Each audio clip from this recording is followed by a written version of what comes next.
Então, a Kátia, né, vai compartilhar conosco as experiências ligadas à geoeducação, geocomunicação, como ferramentas aqui na construção do projeto Geoparque Costões e Lagunas, né?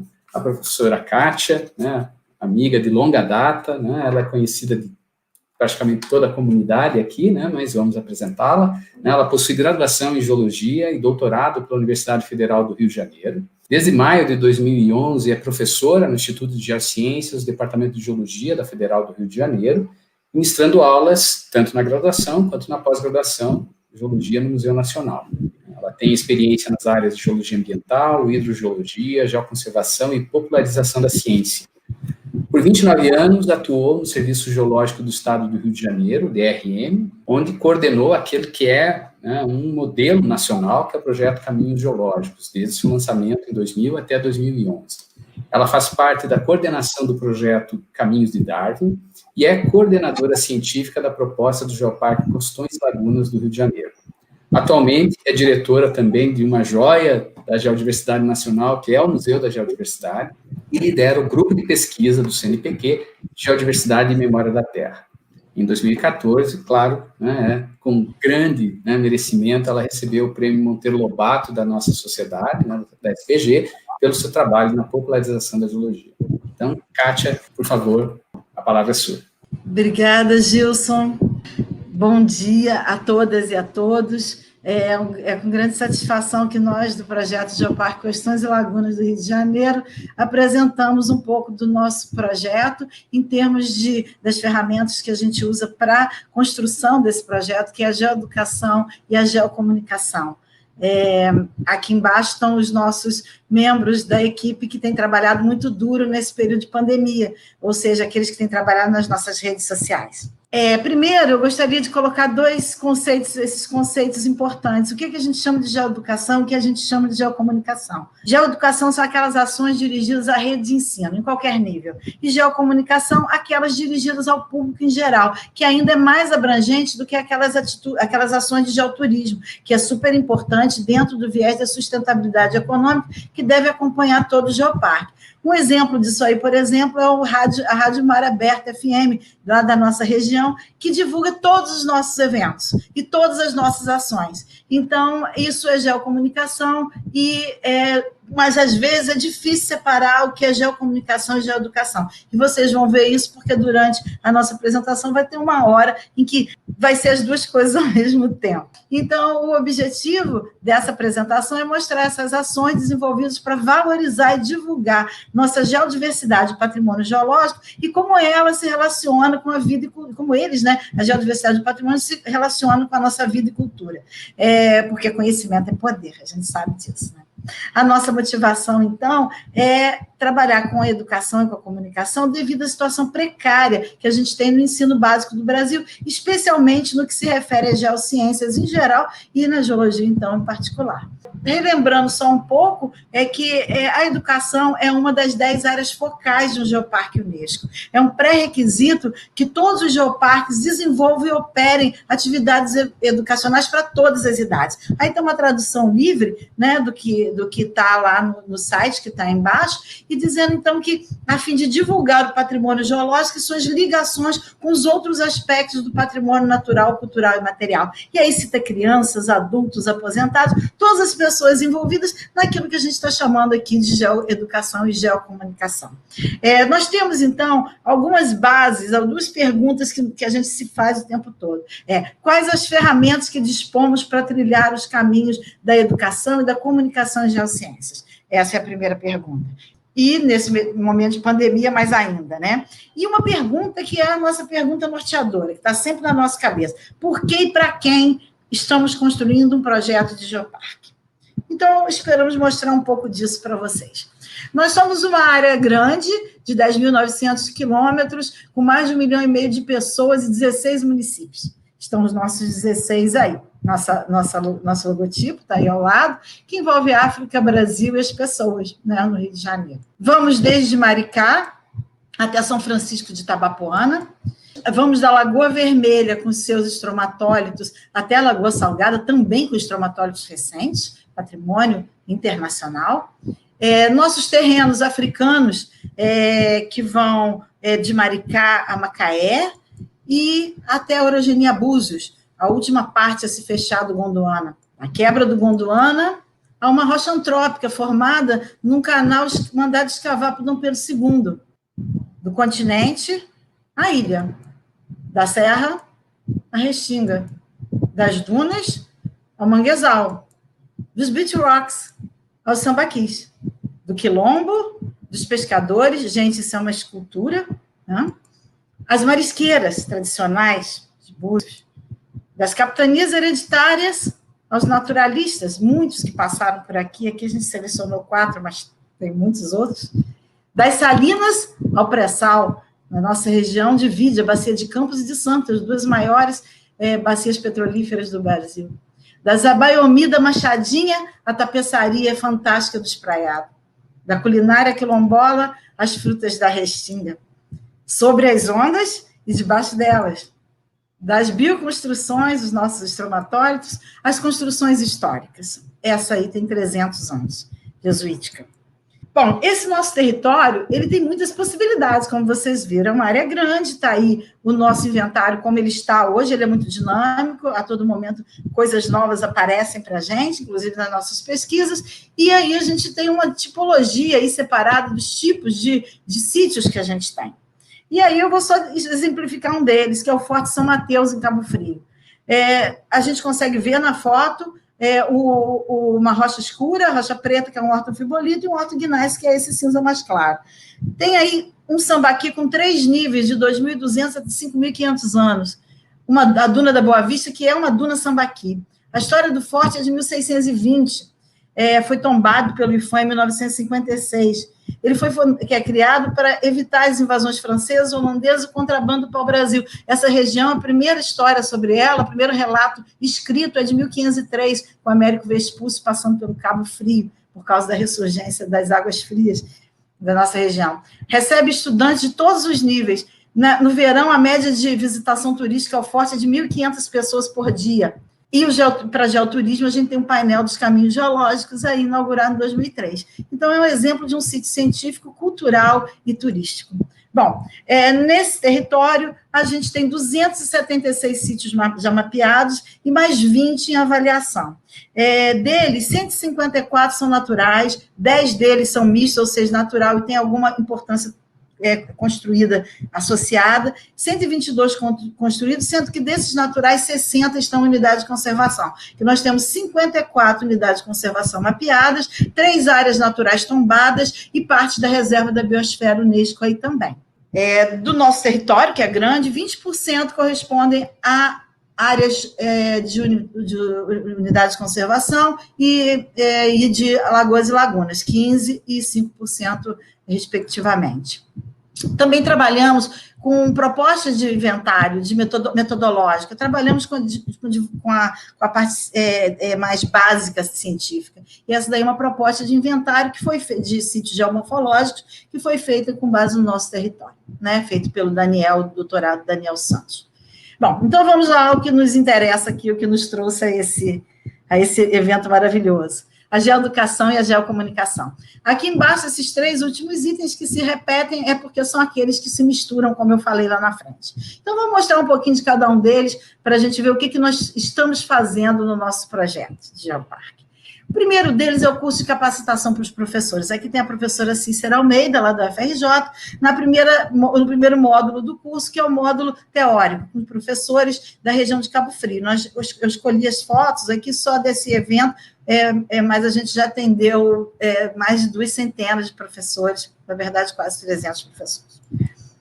Aqui a parte das oficinas, do projeto, tem a parte teórica, a parte de oficina com materiais simples, adaptados, que podem ser replicados em cada lugar, que vão desde o uso de sementes até o uso de latas de leite em pó com imã de geladeira. A terceira parte do curso é o trabalho de campo, onde os professores visitam e aprendem e compartilham aquilo que eles viram em sala com aquele do campo, mais o conhecimento que eles já têm da área. E a quarta parte, que é a aplicação, onde, por exemplo, aqui o professor Maxwell apresentou para a gente o resultado do tratamento dele, do treinamento dele, a partir do uso com os estudantes da turma dele. Isso daí é importante, porque temos aí um kit de minerais que é cedido, que é doado aos professores pelo nosso projeto, pelo nosso curso, e as crianças estão aí aprendendo. Do outro lado, a gente tem o trabalho da direita do professor Maurício, que criou um programa, e é muito interessante, que ele manda sempre fotos, onde ele leva os alunos aos sítios, e eles postam nas redes sociais comentários sobre geologia e sobre a cada um desses lugares. O que isso é importante? Porque a gente entende que o professor é um multiplicador. Esses que nós treinamos nesses projetos, eles, na verdade, estão sendo multiplicadores para frente e para sempre, né?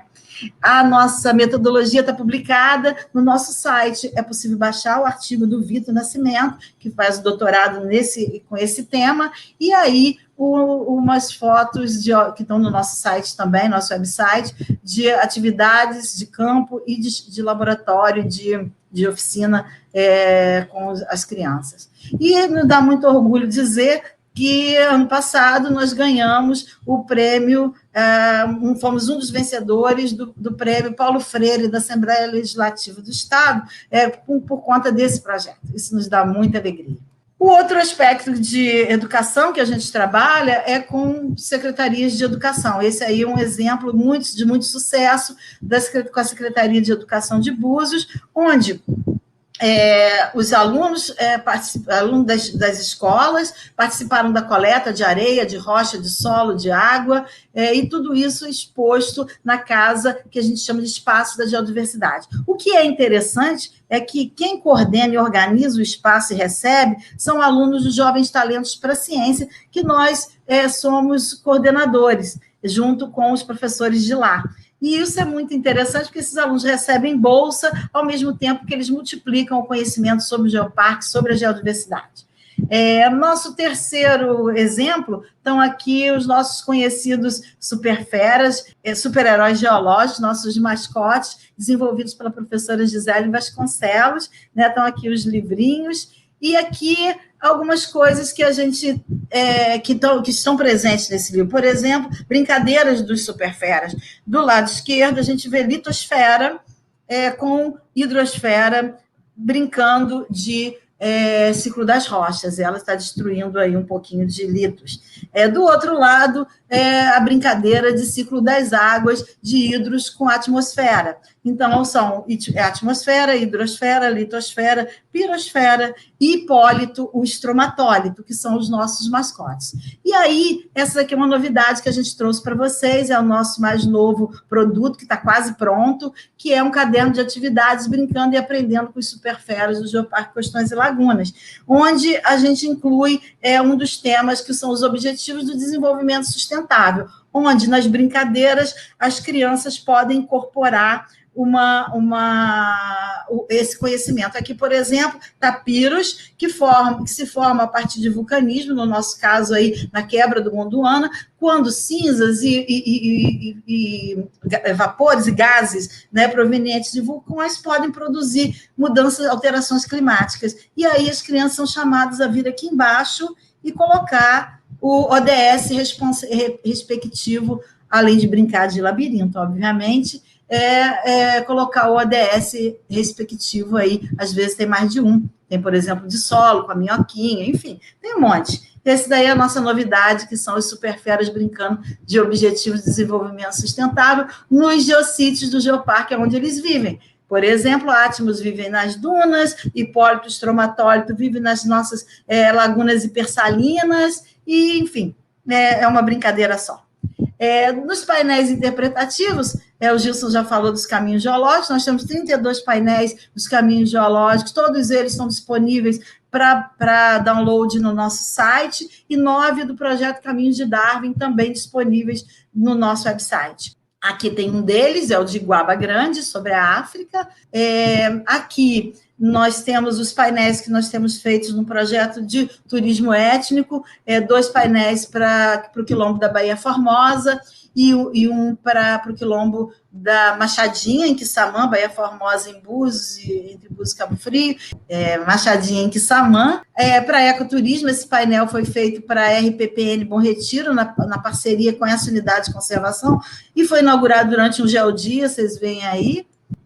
Interessante é que desse painel a gente tem feito uma coisa importante ao longo desses últimos meses, que foi começar a transformar toda a linguagem do nosso inventário para uma linguagem de mais fácil acesso. E quem nos acompanha na rede social deve ter notado isso, que de uns meses para cá, a cada semana a gente tem o sítio da semana e ele vai ficando cada vez mais adaptado e mais fácil de ser entendido.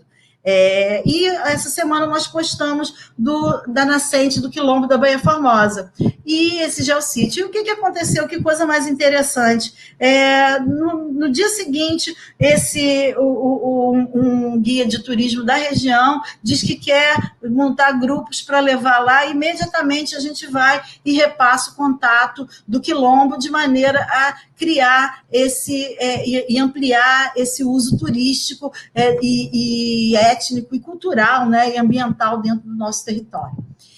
Temos um sítio nas nossas redes sociais, uma seção que a gente gosta muito, que é do Geoparque Amigo. Aí a gente tem o Sincorá, que foi a semana passada que foi lançado, e a gente já fez do Seridó, dos Caminhos dos Cânions do Sul, do Corumbataí e de Caçapava. A gente agora pretende trazer outros para essa discussão. Também a gente tem, desde o meio do ano, um canal de YouTube, já com mais de 1.000 visualizações. A gente acompanha as métricas para ver, por exemplo, a gente sabe que os nossos sítios da semana são os sítios mais interessantes, que tem mais engajamento, mais compartilhamento, e isso a gente acompanha no sentido de ver aquilo que está, de fato, interessando, como a gente pode melhorar. Fizemos, ano passado, nosso primeiro workshop dentro aí dos eventos, nosso primeiro workshop, que foi lá em Macaé, no Nupem, que teve um geodia associado, que foi o geodia de Rio das Ostras, em Mar do Norte, e na Lagoa de Emboacica, em Macaé. E a gente ia fazer agora em novembro 2º. Pedimos a FAPERJ recursos, saiu essa semana o resultado, a FAPERJ aprovou o nosso projeto, só que vai ter que ser virtual. E aí a gente está mudando tudo e vai fazer um evento muito diferente, espero que vocês gostem. Vai ser em abril, a gente vai avisar bastante, vai anunciar, e vai ser muito interessante, espero que vocês gostem. Montamos uma exposição itinerante que a gente empresta. São 10 painéis, 1,20 por 90, que a gente empresta para quem quiser. Por exemplo, aqui foi utilizado um ato em defesa da Lagoa Vermelha, está o professor Cainho aí explicando sobre eles. Do lado direito está o Marcos Cambra, da UERJ, com a turma da FATEC, também numa exposição lá em Saquarema, na escola. Aqui uma exposição lá em São João da Barra, sobre a Lagoa Salgada, com as exposições dos painéis e mais de um estromatólito dentro de um aquário, né? Toda uma discussão sobre essas importantes bioconstruções. E aí tem os eventos nas escolas, aí que está o Marcos de novo com a Fátima da Casa da Ciência, lá na escola Nilo Batista. Essa semana nós estamos no estande virtual da Secretaria de Turismo do Estado, estamos nós aqui junto com todos os municípios do Estado e os nossos municípios também, falando sobre o Geoparque, e isso aí no apoio da Secretaria do Estado de Turismo com a Federação dos Convention Bureau do Estado, que está dando uma força muito grande ao nosso projeto. Essa semana nós temos outro evento, eu começo amanhã, né, que vai ser sobre o Festival Livre Mundo, é um festival de vida sustentável, e esse caso aí a gente vai falar específico amanhã da tarde, 4 horas da tarde, sobre a geodiversidade da Lagoa de Araruama. Vai ser bem legal, eu convido a todos a assistir. Os nossos livretos estão chegando ao final, nós temos um conjunto de livretos, nós criamos uma série chamada Geossítios, já tem 5 números, tem mais 3 em andamento, todos eles com ISBN, de 16 a 20 páginas em português e inglês, serve para educação, serve para turismo. Esse é o do Mangue de Pedra, esse é aquele lá, o primeiro era da Cachoeira do Tingui, é um sítio turístico e científico muito interessante, muito importante. Aqui são os estromatólitos da Lagoa Salgada, com os nossos alunos. Os livretos, importantes. Eles escrever os livretos é parte do trabalho que a gente faz com a extensão. Os autores são os nossos alunos curriculares de extensão. A gente já tem os 10% na UFRJ. Então, esses livretos são construídos pelos estudantes que têm criado, então, um interesse muito grande pela geoconservação, pela geodiversidade entre os nossos alunos. Aqui o livreto do Peró, que é o número 4, com painel que foi inaugurado lá pelo DRM, e o livreto 5, que é do Parque Nacional da Restinga de Jurubatiba, e que o ICMBio nos procurou para dizer que está interessado em fazer algumas dezenas de milhares de exemplares, parte em português e inglês e parte só em português para distribuir para os visitantes. E, por fim, os nossos geodias, a gente já fez 6 eventos em 10 municípios, tivemos que parar por conta da pandemia, mas na primeira oportunidade estaremos em Arraial do Cabo, que vai ser o nosso próximo. Aí a gente tem exemplos, o detalhe da geodia que era para ser só um dia, era o Dia da Terra, uma vez por ano. E aí, a partir desse sucesso que foi, a gente marca pelas redes sociais uma caminhada. E aí, espera as pessoas chegarem. E aí, vem centenas de pessoas e virou um evento mensal, praticamente. Aí, então, aqui a gente tem nós com as nossas camisetas, né, do Geoparque, uma futura geóloga aí do lado, lá na RPPN Bom Retiro, e uma reprodução de Darwin que a gente fez com 1,80 m em tamanho natural, né, que nos acompanha nos sítios por onde ele passou. E para quem a gente, terminando aqui, voltando à nossa pergunta norteadora, para quê e para quem? Acho que para todos nós, né? Construímos um projeto desse para o Brasil, para o Estado do Rio, para nós todos, para o mundo, né? Então, aqui tem alguns dos nossos parceiros, alguns dos nossos contatos, estamos disponíveis aí, tanto nas redes sociais, quanto nesse evento, para ouvir um pouquinho o que vocês têm a dizer sobre o que apresentamos aqui. Muito obrigada. Kátia, muitíssimo obrigado. E, mais ou menos parafraseando aí o que o Ricardo colocou no chat, uma apresentação que é um geopoema, viu? Nós ficamos emocionados, espetacular essa apresentação. Eu gostaria aqui de me estender, falar muito, mas nós temos aí um cronograma bastante corrido, já estamos com algum atraso, mas fica o reconhecimento da comissão, o reconhecimento da SBG ao trabalho maravilhoso que vocês têm conduzido e que a Superfera, né, que a Kátia está liderando e que é uma inspiração para todos nós. Muitíssimo obrigado pela tua apresentação.